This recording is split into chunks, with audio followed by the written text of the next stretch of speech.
দুর্নীতিবাজ আপনাদের দলে। সাবেক আইজিপি বেনজির আহমেদ ও সেনাপ্রধান আজিজ আহমেদ আওয়ামী লীগের কেউ না। আওয়ামী লীগ তাদের বানায়নি, তারা তাদের যোগ্যতা দিয়ে নিজেদের অবস্থানে এসেছেন বলে মন্তব্য করেছেন আওয়ামী লীগের সাধারণ সম্পাদক ও সেতুমন্ত্রী ওবায়দুল কাদের। ধানমন্ডিতে ঐতিহাসিক ৬ দফা দিবস ও ২৩ জুন বাংলাদেশ আওয়ামী লীগের প্ল্যাটিনাম জয়ন্তী উদযাপন উপলক্ষে আজ মঙ্গলবার আয়োজিত এক সভায় এসব কথা বলেন কাদের।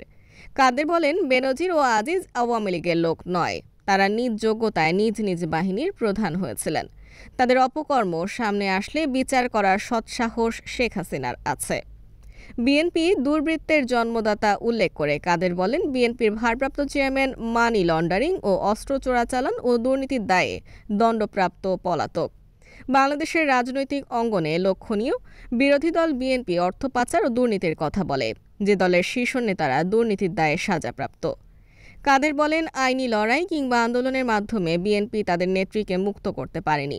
নির্বাচন ঠেকাতেও ব্যর্থ হয়েছে দলটি, বরং ৭৫ পরবর্তী সময়ে সবচেয়ে শান্তিপূর্ণভাবে এবারের জাতীয় নির্বাচন অনুষ্ঠিত হয়েছে। অপকর্মকে ঢেকে রাখা যায় না, সত্য একদিন না একদিন প্রকাশ পাবেই। তাই দলীয় নেতাকর্মীদের যে কোনো ধরনের অপকর্ম থেকে দূরে থাকার আহ্বানও জানান আওয়ামী লীগের এই নেতা।